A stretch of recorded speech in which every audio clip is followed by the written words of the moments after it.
You're listening to the Live and Onboard Podcast. I am your host, Tony Milazzo.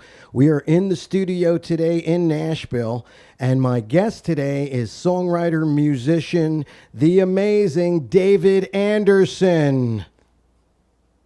How are you, David? I'm doing great, Tony. Thanks for making time for me today. I'm excited about being with you today. I'm glad you are. I always enjoy seeing you, always enjoy hearing you play. You've led an amazing life. You are so talented and have met so many different people and worked with so many different people in the industry, a lot of legends.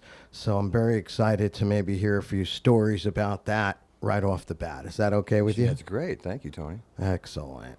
So can you tell everybody about your time over at the Country Music Hall of Fame?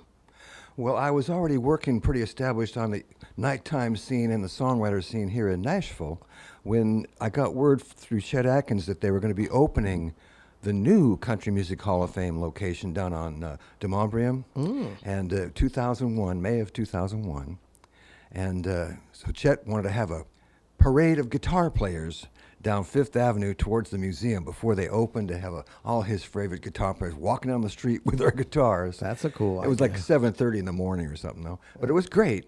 And then they didn't open it till about 2 o'clock in the afternoon. But it was a beautiful thing because I would go down there every day and just check out the scene. They were having all kinds of wonderful people perform in the grand lobby, which is a huge room. And they had Marty Stewart, and they had Lee Greenwood with his 11-piece show band. But It was so loud in there that the museum finally decided they didn't want to. I heard them talking about it, and they said, "We don't want any more music in the lobby here. It's too loud." And I thought, that's my chance right there, because what I want to do is play a solo guitar through a little wireless system and have the room do all the talking through a smaller amp. And Chet, I think, put Mr. Atkins, who I met early in my career here in Nashville, 1990, I met Chet back when I first got to town.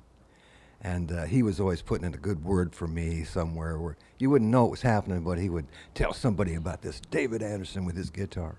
And that always was very helpful. Yeah. So I was in there, and they knew me. I knew the director because he was a fan of my jazz show down at 12th Avenue at the Cafe 123. I played jazz there every night for 5 years. Wow. And it was across from 12th and Porter Club, so it was a big hotbed of people. But so I went, I think the third day they were open, and I had my guitar and my amp in the car. And finally I talked to one of the directors. I said, "Hey, how about if I just played one song? And if you don't like it, I'll turn around and take off, you know." And he said, "Well, but we can't pay you." I said, "Well, if you're going to pay me, how much were you going to pay me?" He said, "Well, $50. I said, "Well, if you don't like the first song, I'll pay you the $50. And he goes, "Oh, that's pretty good." And he looked at his clipboard and he goes, "I can fit you in right now." So I dragged in my amp, a Fender amp, and my archtop Epiphone, and I played an impassioned but tasteful version of "Will the Circle Be Unbroken," which was the theme song of the museum. And he said, "Man, that sounds fantastic in this room, man. What are you doing? This sounds amazing." And I said, "Well, and he said, "You can just play the rest of the afternoon, and it'd be great. We'd love to have it," because people were enjoying it. And then at the end of the day, I had to go back to the jazz club. So I pulled the amp out, and I did that for about 3 days. Came back every day, played. And on the third day, I was taking my amp out, and one of the guys that worked there said, "Hey, David, I got a little room back here. You can put that amp in." And that amp stayed there for 17 years. Wow. 5,565 shows. Wow. And I played to over 2 million people in that time. And I was fortunate that it was in 2001.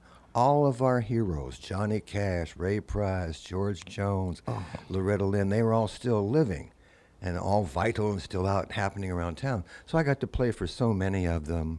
And they, Eddie Arnold, the great Eddie Arnold, he would hire me to play little cocktail parties at his house, and, this higher ups at the CMA and all. And I became a member of CMA, Country Music Association. I'm a full voting member. But it turned into this most beautiful gig that made me so available to people, because everybody could be in town for 5 minutes. They could come into Country Hall of Fame, and they'd see me and hear me and track me down. They didn't have to call my house or something. They knew I was going to be. And I'm going to be honest with you, it was such a beautiful gig. if I had a car accident or broke my leg or what, I would go in anyway. I never missed a day. Like the first 5 years, I was there every day. Wow. Well, if you get a gig like that, you don't want to become blasé about it. No. And I would always go in and I would say a little prayer before I started, that I would be able to touch the heart of some one person with the string of my guitar. And that would help focus me to be respectful of the music itself, because I played a lot of country standards, out in the West Texas town of El Paso, and Your Cheating Heart, and all the classics. I'm so lonesome I could cry, and You Were Always on My Mind. And you'd be amazed how many times I got on TV doing it. They'd put me on some NFL show. They'd come in and just tape something in the Hall of Fame for a B-roll, Yeah. And so many great artists would come by and shed love on me, the Jordan Ayers or Wayne Carson, who wrote The Letter. He would come in. All kinds of great artists. I met so many great writers there.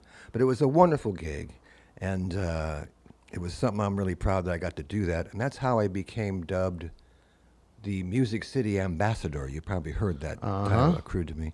Well, when they had their millionth visitor at the Country Hall of Fame, it was all excited about it because the museum had been a success and it had been, able to have so many people, and they were going to have their millionth visitor on this one particular day. And they put out a press release to the world, basically, in the AP and all the wire and everything, that they were having their millionth customer on, Tuesday morning. And on board we'll have all the great exhibits of Hank Williams and everything, and they promoted stuff. And they said, we'll also have our live musician, David Andersen, on his beautiful guitar. And he is a great ambassador for our music, for our museum, and for our city, they said in this press release. Oh, yeah. And this went out to everywhere. Well, the next thing you know, all the newspapers and the TV channels are coming out to want to meet the ambassador of Music City. And the title just stuck to me, which is kind of funny how that works sometimes. Yeah. I would meet, people would come to town as the real ambassadors. I met the ambassador of Japan and Chile and, Madagascar. All these people would come, and they often were guitar players. Wow. So they'd want to come and have a picture. They'd seen the pictures of me. They'd want to have a picture with me with their guitar, just maybe playing my guitar or something. And I met so many wonderful people there. So it was a wonderful gig and a wonderful chance to integrate with the greatness of our music. Yeah.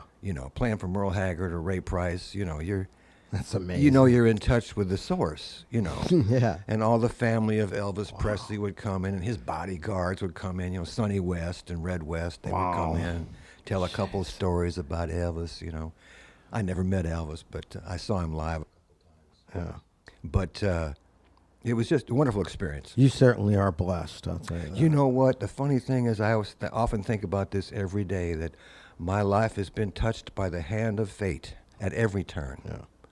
Because I started out in Los Angeles. I was born into the cradle of the entertainment industry, Wow. film and music and recorded music and live performance.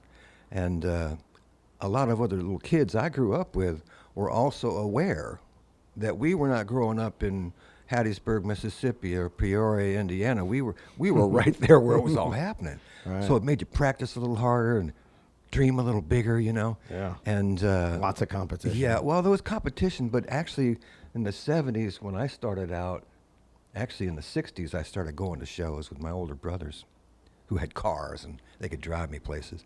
But there wasn't as many people in the music business or trying to be in the music business as you think.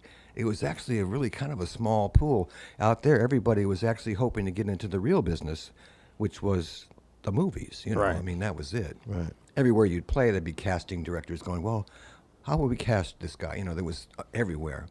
But I grew up in an area of Los Angeles where other writers like Jackson Browne and Tom Waits, Stephen Bishop, Jack Tempchin, who I played a lot of shows with all these people. And we all kind of gravitated around the Troubadour, which was a major club. It's still a club on Santa Monica Boulevard in Hollywood. Yep. And when I was a kid, we would go there and try and just hang out, And I met Linda Ronstadt there on her God. first show. Classic. She was from Tucson, Arizona, and she had a little folk trio called the Stone Ponies. And I met her at Tower Records on Sunset, which was a real hangout too. Yep. And she was going to do a show, and she would talk to everybody. And, well, will you come to my show? We're playing tonight just down La Cienega at the Troubadour. It's just down the Doheny down there at the end. Just come in, and it's only $3 or something like that. And so we went to her show. She was so nice, and she was really cute too, Linda. She was a real tiny little thing. Mm-hmm. And I bought a poster from her, actually, at the show. But we went to the show. And that's the first memory I have of actually being in the Troubadour, but it was her show, and I met her there, and I knew that this was kind of a center of things. So when I got my music together and had enough songs and something I could really be happy with, that was a place I wanted to play. And I played there since the early 70s and opened for Tom Waits and so many great people there, you know, and all the great writers hung out there. Mm-hmm. And in the crowd, I mean, it was especially on the writer night, it would be everybody there. I mean, Joe Cocker, John Lennon. I mean, you know, all kind of people would hang there because it was the place to be. And then there was a little bar up the street called Dan Tana's, which they'd go and have drinks there too. Right. I know Dan Tanner's. Yeah. You know, it's right there on Santa Monica. Yep. But I met so many cool people there and got to be inspired by them. And also they'd hear your songs, you know, if you got on the stage, it would present all the writers, you know, that they thought had any chance of getting somewhere. Yeah. And the one night, I think it was February 23rd, 1973, they were bringing in a new guy from the East Coast to do a showcase for a guy named Clive Davis, who was a major mogul in the music business with Columbia Records at the time. Oh, yeah. And he was bringing in a new artist, and he wanted to showcase this guy at the Troubadour, not at the bitter end in New York or, you know, somewhere like that. He wanted to go out to West Coast because Elton John had made his debut in America at the Troubadour. So they had this guy, and they wanted to get the good writers on this little group of songwriters they would promote on this show. So I actually got to open for this guy, met him, and it turned out it was Bruce Springsteen. Wow. Yeah, he was doing his showcase, and it was so cool, you know. And I still know a lot of people who also were on this show, musician friends of mine. Yeah. But at the Troubadour, you could not overestimate what could happen, because anything could happen there, you know. Yeah. Especially in those circles. Yeah, I mean, it was so much talent, and there wasn't that many people, so it was like you could really feel the collective magnetism of the whole situation. You know? The community, everybody knew each other, too. Yeah, and you knew, even if you didn't know each other, you'd heard them somewhere or something, you know, you knew something about them. And Joni Mitchell heard me, and she became a supporter of mine and helped me throughout the years in different ways. And I just loved her music, you know. Yeah, she was great. And seen her many times. Jackson, when he first moved up to Hollywood, or up to Los Angeles, actually, he always was helpful to me. He believed in my music and my songs and all, and he was really a great help to me. And I remember he lived in a little duplex up in Silver Lake, and a little duplex on the hill overlooking Echo Park. Mm-hmm. And know it well. His roommates housemates were Don Henley and Glenn Frey, who later became the Eagles. They became the Eagles, but they later became Linda Ronstadt's backup group. Really? Yeah, they played with her for about a year or so. And I remember going to see them, and Jackson would often open for her at the Troubadour, you know, when they were doing this thing. And we'd go and support Jackson for his show. And I was there the night that they decided that they should stop being a backup band. They needed to have their own band, and we're backstage, or at the dressing room. And Don Henley, who was always kind of, a little acerbic or kind of dry a little bit, he go, I'm kind of tired of being in a backup band. We got to have our own band. And Jackson was over in the corner with a snifter of brandy, trying to look all grown up, you know. And brandy's pretty tough. Yeah. And he goes to Jackson, he goes, hey, Jackson. And he had just signed with Geffen as a manager. And he goes, hey, Jackson, we ought to write a song together, and then you get your big-time manager to get us a record deal, and we could be on our own, man. And I'm sitting there going, and Chris Etheridge was there, and Don, and, you know, all the guys that were part of that whole scene were there. Classic. And I remember thinking, wow, things happen fast in Hollywood, you know. Yeah. And sure enough, Jackson already had a song that he was working on And I remember the original lyrics to the verses, actually. But it became Take It Easy, which was their first single, you know. And I mean, that thing blew up the radio like an atomic bomb, you Wow, know. yeah, And sure Bernie did. Leadon's banjo and lead guitar and stuff. Yeah. And so that kind of thing could happen around you at any time, you know. You knew that, you know. Yeah. The other thing you knew in playing the troubadour was that if you played your best songs, you were also leaving yourself open because there would be all kinds of people wanting to hear an average song with a great hook. And you might lose your hook, and that was part of the danger of the walking the tightrope wire Right. in Hollywood. You know, that could happen. And it happened to everybody, you know, not just me, but everybody. Yeah. So it was a great time. And the funny thing was, at the time, you could feel inside. We didn't have internet telling us what was going on, but you could feel inside on the streets. You could feel something's happening today. Yeah. This is happening. You could feel it. So we were all tuned into that. And when Jackson moved up to Laurel Canyon, which was the real hotbed of the creative You're a side mind of it. reader. That was the next thing, because I've heard so much about the Laurel Canyon scene. I was definitely interested in hearing it from you. Well, it was a fantastic, beautiful little canyon, you know, Yeah. with steep sides. Yeah. So everybody had their homes, and their houses were built up on stilts on the Yeah. side, and it was just a beautiful thing because it kind of was more quiet. You felt like you were in the country a little bit, and Carole King lived on one side of the canyon. And you'd hear her rehearsing on her deck out front with her piano. And her husband at the time was a bass player. I don't remember his name. He smoked a pipe. And he would be sitting there with his bass, playing bass with her. And she'd be doing, you know, Jazz Man and, you know, all her great songs. Wow. And she was, I met her a couple of times. I didn't know her well. And then on the other canyon was where Joni Mitchell lived with Graham Nash at that time. The guy from Crosby, Stills and Nash. Yeah. And Jackson's place was like 2 doors down from that. So if you went over there, you were going to see Joni come driving by in her Range Rover, and she'd honk the horn and stuff. But it was very homey. And I What had a a really good time. friend there who rented a house up on the cliff there, little shack really. And his neighbor was David Carradine and Oh. Harry Dean Stanton and an actor named John Barrymore, who was the son of John Barrymore Sr., grandson, I think, actually. Yeah. He was an actor, but he was also a singer. Everybody was a singer and had a guitar, you know. David Yeah. Carradine was pretty good guitar player and Was he? songwriter. Yeah, oh yeah. Yeah, because I've met him a few times. Yeah.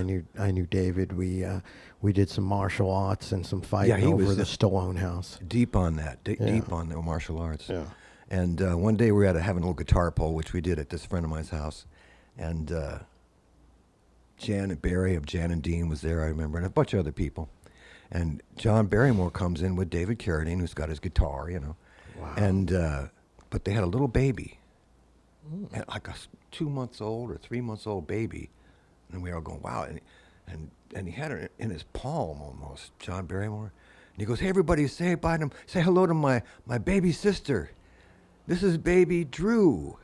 Oh It my was God. Drew Barrymore. And I remember I said hi, and she sparkled up, and she had that little crooked smile, and I got a chill in the back of my neck. Wow. Knowing that this child is like the great-granddaughter of Hollywood royalty. I said, she's going to be a star. And sure enough, now she is. Wow. Later, she was in, I think, E.T. or something. Yeah. Where she was a She's- child. Yeah, you know? she's been in a lot of things now. A great performer. Great. So you never actress. knew what was going to happen there. And in Laurel Canyon, it was just so amazing. And you get together and write songs with people. Like I mentioned, Stephen Bishop, and, you know, all kinds of folks.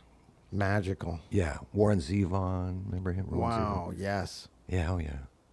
So I was really blessed to grow up in that era, you know, when that was all happening. And it inspired you, but it also helped you to know inside to keep pressing forward it within yourself, to reach for, to answer the call to inner greatness. Mm-hmm. To answer that call, practice harder, write deeper. And Jackson was kind of a help to critique my music somewhat. And he was a very critical writer. Mm. He's so well known as a great songwriter, which he is. Nice to have that. Yeah, but I knew his parents, you know, and stuff. I was a neighbor of his when we were kids, and his mom was an English teacher, and she kind of would be critical of, you know, blue pencil his lyrics and stuff. So he developed this sense of economy in your writing, to not use useless fluff, to excise any ordinary conversational blather that might be in your song, to make the song always advance to the next step on every line, and don't repeat what you already said in the first part of the verse. When you get to the second part of the verse, have it be fulfilling what's in the first one. Mm-hmm. And the first line of your song should connect thematically and grammatically with the first line of your chorus. It should thematically connect. And I remember when he was writing, this was back when he was writing songs like Rock Me on the Water, Jamaica Say You Will. And he had a song that he would sing at a lot. I would open shows for him at little clubs at the beach, And he had the song he was working on, but he wouldn't be in a hurry to just finish it and say, well, that's good enough. Never. He had a song called Doctor My Eyes, which became a huge record for him. But he knew what the second verse should say. He had the first verse and the chorus, but the second verse kind of eluded him for, I don't know how long. It seemed like quite a while. And he would sing the song with the first verse, Doctor, my eyes have seen this. But he would, when it got to the second verse, he would just play, but then speak what was going to say. This is what he hoped he would say. It's this. And it became, I've wandered through this world as each moment has unfurled, that whole thing, that world-weary stance he could take in songs. And I was playing a show with him down at the beach when he had already recorded his album. It took him a long time to finish the album, working with Geffen and everybody. And he finally had finished the album, and it was going to come out. And we played the first 2 nights. It was a 3-night stand.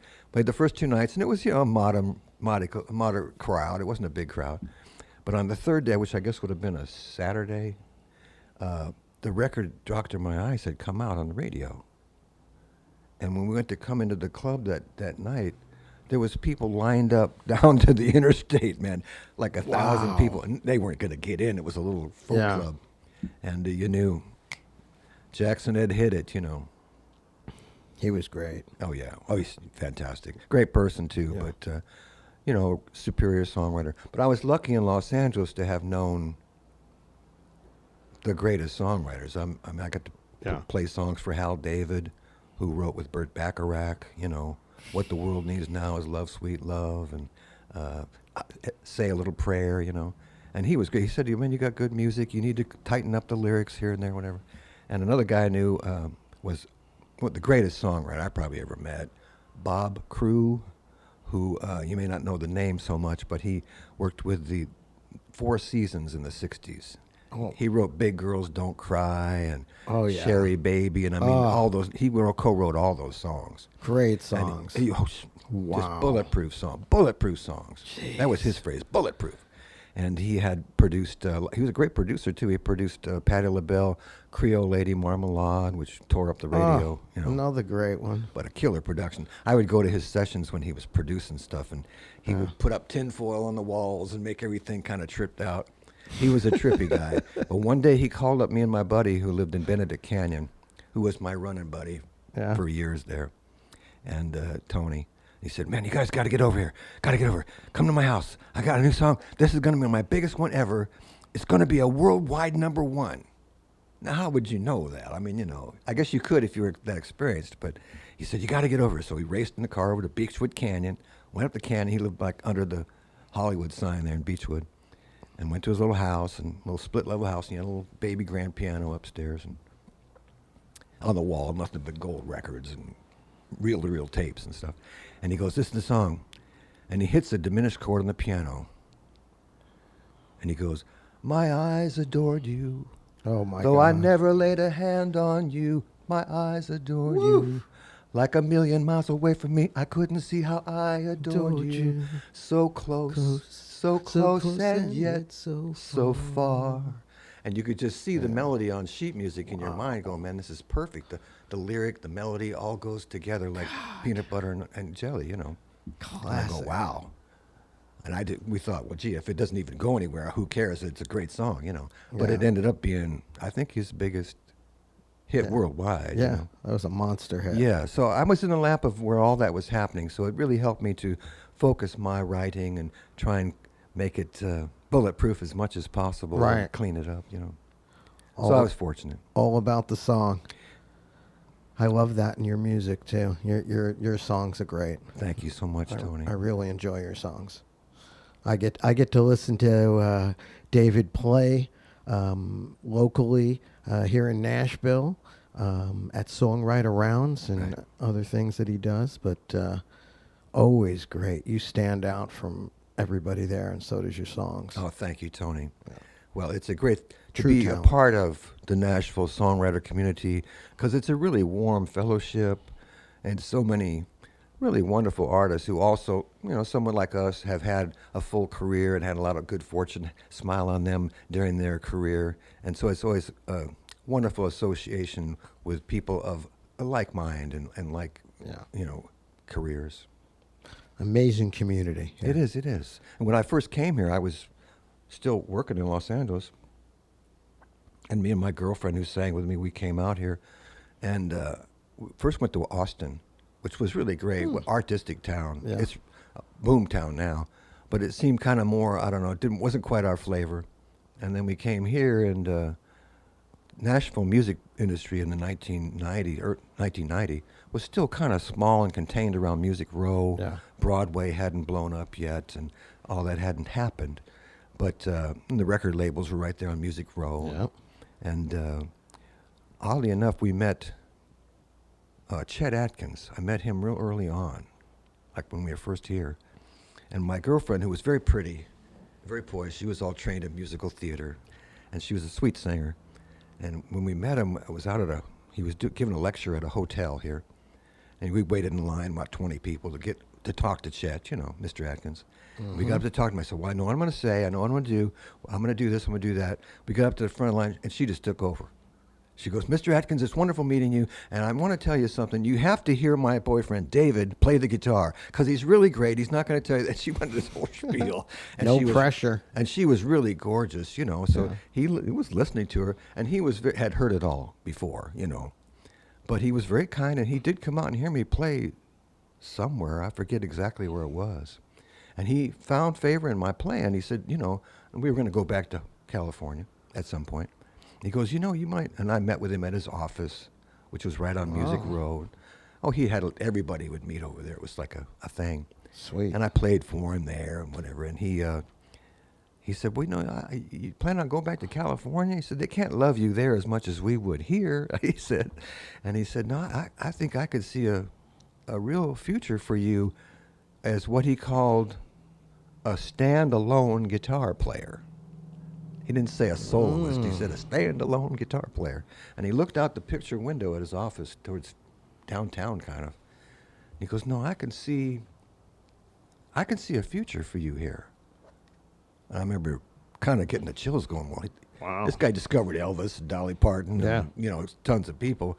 He knew whereof he spoke. He knew. So I thought, so we gave it a few more months, and he got me a little gig playing guitar at the health food restaurant on Music Row. It was like right on Division Street, right by his office. And it was a daily gig. I think I played there 4 or 5 days a week, like during afternoon. Nice. And he would bring in other friends to hear me for lunch. He'd be having lunch, a break from the studio, they're recording at Studio B. And it was just, like stone's throw from Studio B. And he would bring in people like, I remember Sheb Woolley and Jerry Reed, the guitar player. Jerry, playing for Jerry was a trip. But, or singers, Janice Ian or Katie Lang, he brought her in one day. And when he'd come in, he was so casual and laid back. And he'd go, hey, David, hit a Katie Lang song. I'm bringing her in for lunch, hit on one of her songs, So I would improvise something of hers. Yeah. And one day he brought in James Taylor, the singer. And he said, David, hey, hit on a James Taylor song. James is coming in to have lunch with me. So James comes in. He's real tall. I'd met him in Hollywood, but he wouldn't have remembered me. I knew him when he was dating Joni Mitchell, actually. Yeah. And got to play some songs for him there, actually, in Hollywood. But so I hit on in my mind, I'm going to Carolina, but I'm just playing it instrumentally, and giving it a few jazz chords on the bridge and passing chords and stuff. Sweet. And James was so nice and kicked back because he's hanging with Chet. He's very laid back. And I remember he was sitting at the booth right near me, and he put his hand down between his head like this, his head down between his hands, and he's going, like listening real close. He wasn't watching me. And then he comes back, when I finished the song, he comes up on the little stage. There was a little stage there. He goes, wow, he says, you play a very inspiring guitar, he said in his accent that he has. And it was so wonderful. And he goes, would you mind if I touched your guitar? He said. I said, yeah. I tried to kind of cover up that it was a Japanese Telecaster. And he put his hand on the fretboard, and he squeezed it a little bit. And he looked at me kind of quizzically. He goes, but it's just an ordinary guitar, he said. So that was his compliment to me, Wow. But with Chet, you never knew, what might happen, who he might bring in. And I'm sure he put the good word in me with the CMA and the Country Music Hall of Fame when I went to go get the job at the Country Music Hall of Fame playing daily there. Yeah. Which, like I said, turned out to be a magic connection for me and my guitar. Yeah.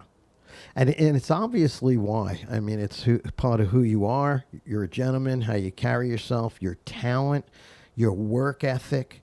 And what I'm most impressed with is how you can just sit down and play something for these people and know all their music and improvisationally hit it. It's always a little challenge to it. Wow. And other guitar players would say, I remember John Jorgensen telling me that, man, I'm glad you're doing this because I wouldn't want to have to do all that, And I remember when Les Paul came into the Hall of Fame, the guitar jazz giant, producing giant, and they were going to have an exhibit to him because his original guitar he built, the first electric guitar, was going to be on display, and he was going to come into the museum. So I was playing a lot of his music for the crowd that was there, probably 500 people there wanting to meet Les Paul.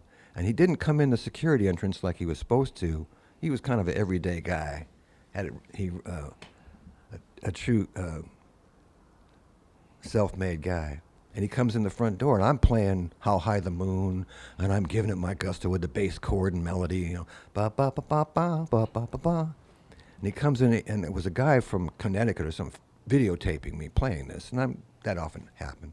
And all of a sudden, up behind me, when I finished the song, he was standing right next to me, and it's Les Paul, right? I'm going, wow.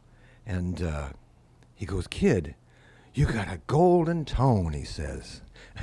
He said, but I hate to break it to you, but you were playing the bass line, the chords, and the melody all at the same time. He said, hate to break it to you, but I overdubbed all that. Wow, Les Paul too, huh? Yeah. God, so many legends. I mean, it just was nonstop, I mean, the Everly Brothers and Sam Phillips of Sun Records. Sam was so great. Sam came in that big hall I played in. It was like 11,000 square feet with a glass ceiling. He says, was playing a bunch of songs. He was having dinner with a bunch of dignitaries. He was being inducted into the Country Music Hall of Fame in 2001. And finally he reached around, I'm playing Elvis songs, That's All Right Mama, with a little bit of, and it sounded like a reverb in the room. And finally he reached around and says, David, I'm so dang jealous of you. I said, why is that, Mr. Phillips? He says, you got the world's biggest slapback echo in here. Oh, yeah, so many cool people. Yeah, I've been truly blessed, like you said, Tony, truly blessed. Yes, you have. And you're blessing us by telling us all these stories. Very inspirational life you've led.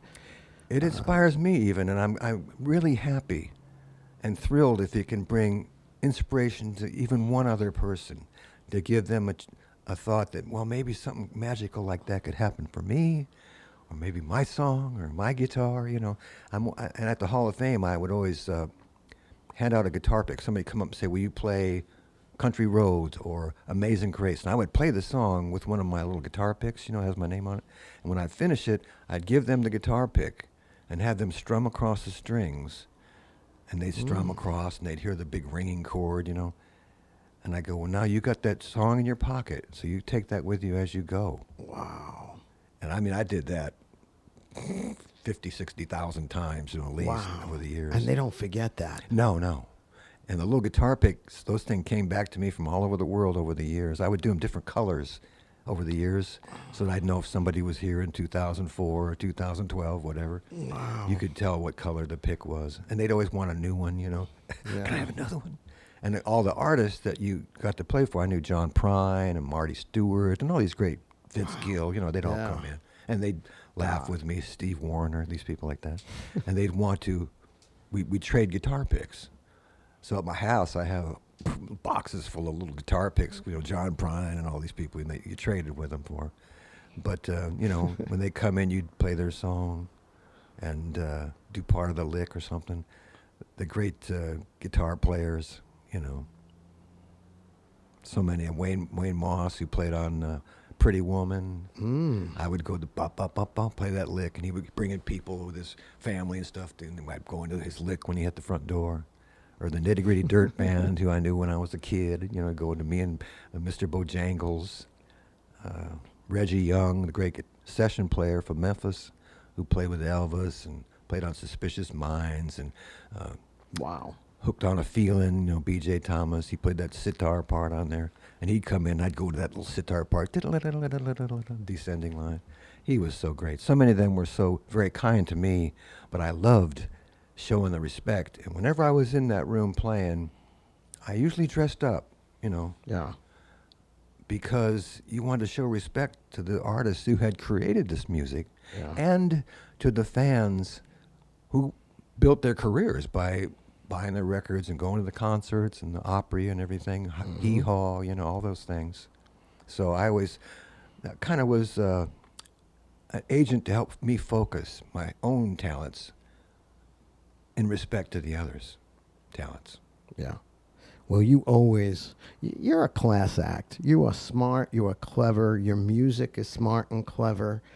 You're an amazing guy. I am a blessed man just to know you. I am glad I met you here in Nashville. Well, bless you, Tony. Thank Me you too. very much for being my friend. Thank you for coming on the show.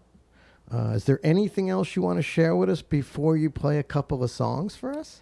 Well, you know, there always would be more things to say. I'm grateful to be part of this songwriting community and be in, you know, a close association with so many people that we admire, Jan Buckingham and Mark Allen, all these people that we do know. Yep. And it's always an honor to play on shows with people like yourselves, you and Wayne Norton, who you play with often. Oh, thank you so much. Thank you. Yeah, I could that's play. a Want me to huge- play some songs? Or something? Yeah, I want. Yeah, yeah. You know, I was born humble. Mom always would say, you know, we came up the hard way, we're kind of poor. She said, well, David, you were born humble. You were born humble, but it didn't last, she said. No, you're a very humble individual. Thank you, buddy. Very modest guy. No ego there. You're amazing. I love you, David. Thanks for coming on the show. Please play 3, 4 songs, whatever we can get from you. Sure. That'd be great. All right. Ladies and gentlemen, you're about to hear some amazing music from David Andersen. Well, you know, Tony, I'm so grateful to be here with you as a songwriter, fellow songwriter. And as songwriters, we live our lives through the lens of being a songwriter. So that you know this, that no matter what happens, you have a car accident or your girlfriend breaks up with you, you stop and think, what would that be like in a song, you know? And one night I was singing, I think it was at the Commodore. And I was in the middle of singing, and all of a sudden in that front door stepped my ex-girlfriend. And I thought, well, what is she doing here? What am I going to do? What am I going to say? And, you know, but I know what I did about it. I wrote a song about it.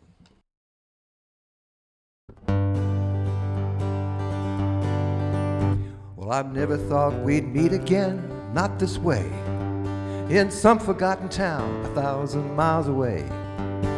And you there looking just like it was yesterday. Hello, darling, one more time. Well, I don't remember, tell me just how long it's been since you walked out on me or since he walked in. But you walked through my memories every night since then. Hello, darling, one more time. Don't ask me how I am, it's hard to say somehow. The places that I've been, I can't remember now. And don't ask me where I'm going, I'm just passing through, just like you. Well, tonight we said goodbye, seems like another time, like pictures in a postcard at the 5 and dime. And if we never see each other down the line, hello, darling, one more time.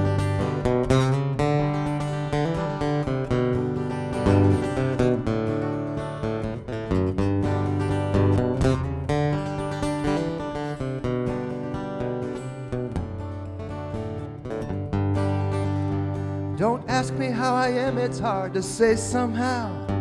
The places that I've been, I can't remember now. And don't ask me where I'm going, I'm just passing through, just like you.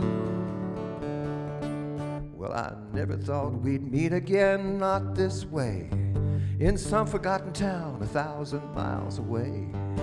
And you there looking just like it was yesterday. Hello, darling, one more time. Hello, darling, one more time.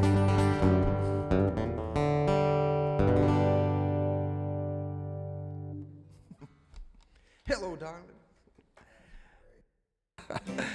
Well, you know, to be a songwriter is a beautiful thing, and I'm grateful to be part of the Nashville songwriting community.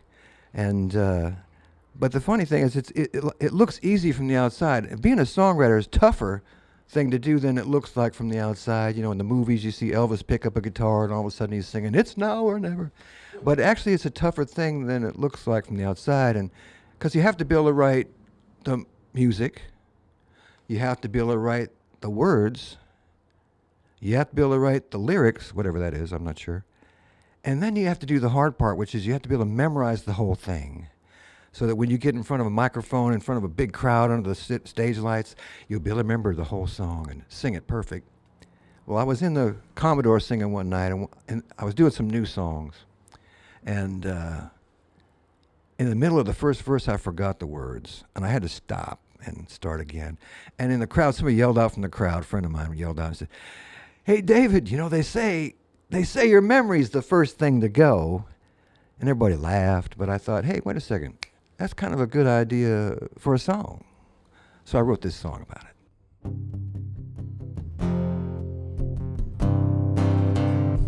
I said I'd take you dancing. I guess I forgot. It just slipped my mind, girl, believe it or not. Am I getting older or just getting slow? If they say your memory is the first thing to go. I missed your birthday, no flowers were sent.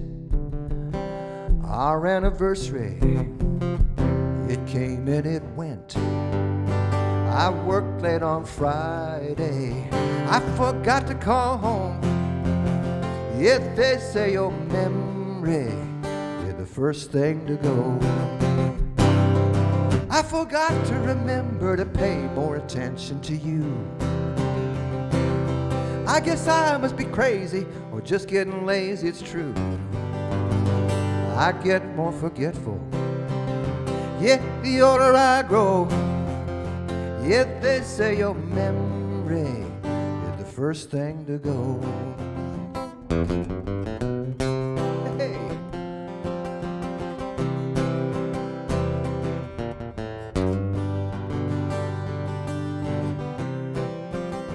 Now yesterday morning, your suitcase was packed.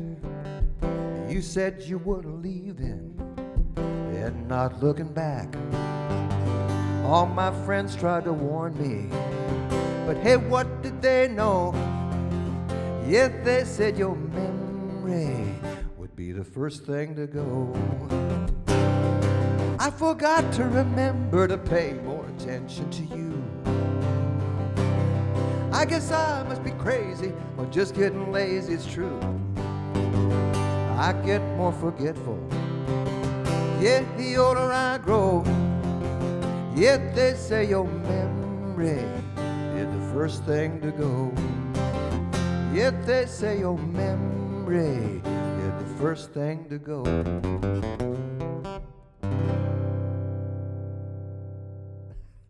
Yeah, that's what they say, you know. They say your memory is the first thing to go.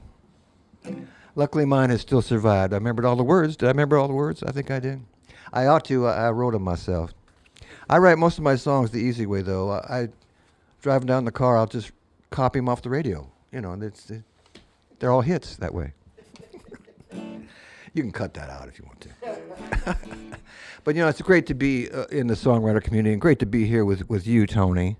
And I know a little bit about your big career you've had in so many fields of recording and filmmaking and acting and appearing in all kinds of classic films like, you know, The Titanic and all that, which is amazing, okay? But I think all of us grew up in our hearts with a big dream. You know, something big could happen with this. I got my guitar. I even own a guitar case. I mean, I'm in the music business. Something big could happen, and I know from me too. I mean, you dream about maybe your name up in lights, or a limousine, or have a fancy place on the coast or something. You know what could happen. You know. But I was out writing with somebody. I think it was Dave Lenhan, and I started to think, well, gee, wait a minute. No, actually, it's the little things that are so magical that happen along the way. You know. And they used to say that it's the little things that you learn after you thought you already knew it all that really count the most. And I thought, well, you know, little things, that might make a song, you know.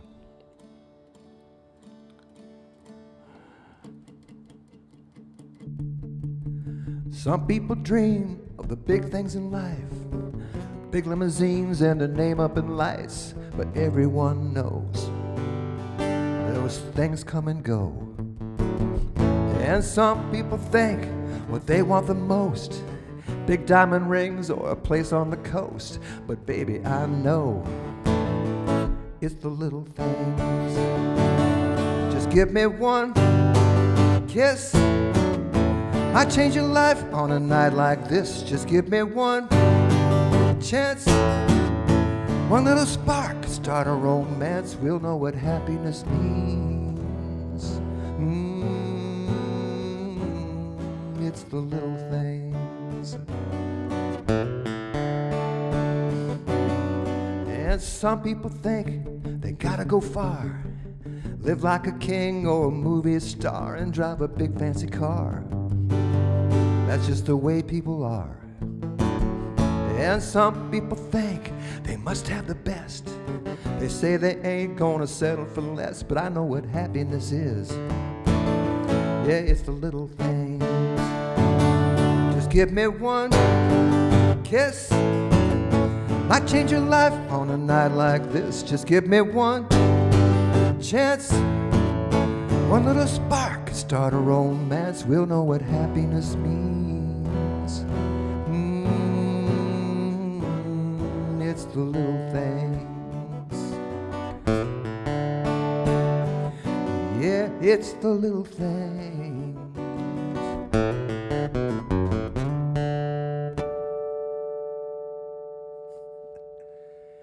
I knew the songwriter when I first started at the Hall of Fame, Larry Henley, who was a child star in pop music. He sang the song, I Like Peanut Butter, I Like Toast and Jam. It was a kid hit in the 60s. But him and a guy named Jeff Silbar, who's a great songwriter, they had written one of the biggest songs written in Nashville in the last 30 years. It was called The Wind Beneath My Wings, that Bette Midler sang and put in a movie and all. And he told me, because I would play his song when he'd come in the Hall of Fame. I'd go, you know, did you ever know that you're my hero? And his whole song.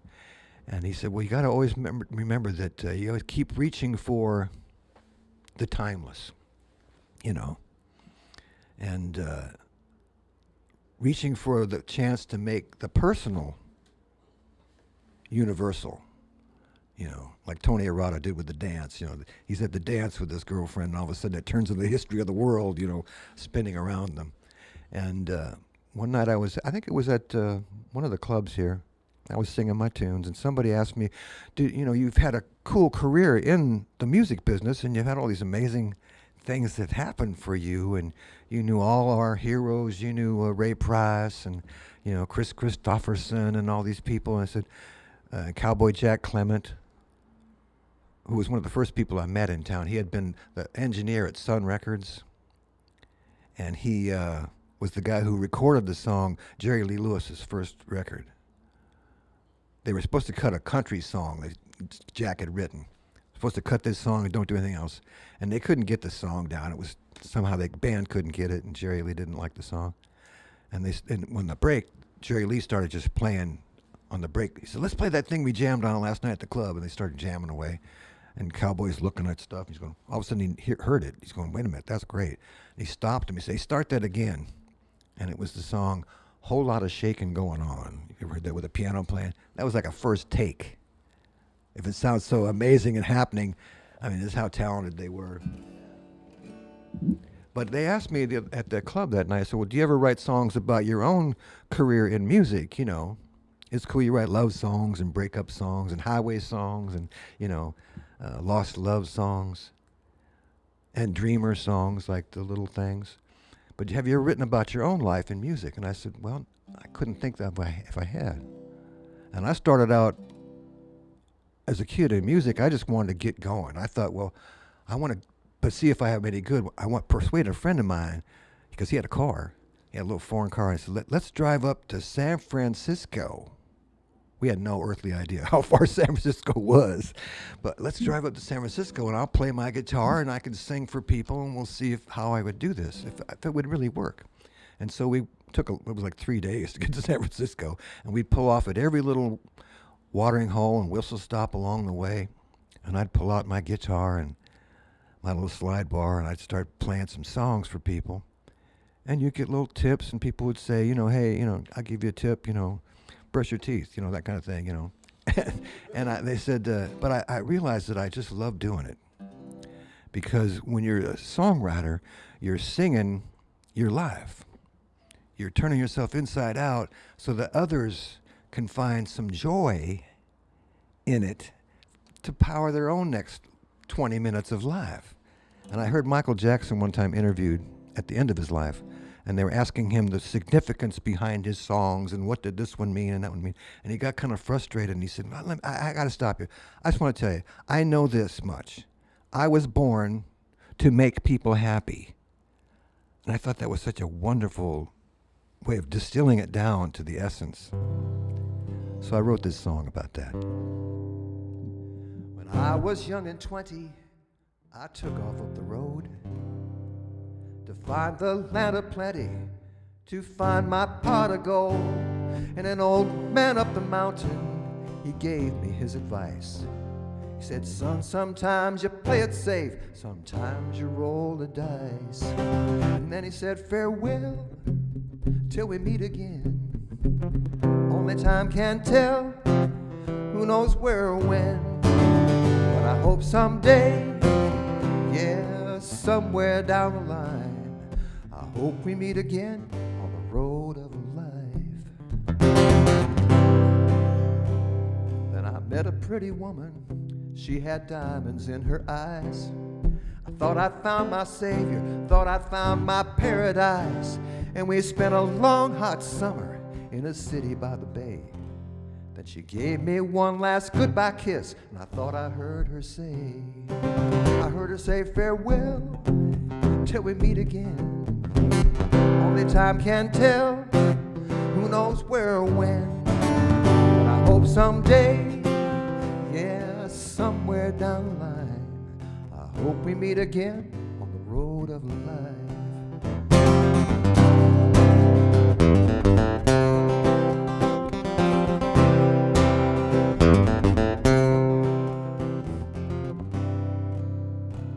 Now this party's almost over, but I'm glad I sang my song. Everybody's leaving, and I guess it's almost dawn. And the bottles are all empty, and the drinks have all run dry. And I hope you all forgive me, but I'm not gonna say goodbye. I'm gonna say farewell until we meet again. Only time can tell, who knows where or when. But I hope someday, yeah, somewhere down the line, I hope we meet again on the road of life. On the road of life.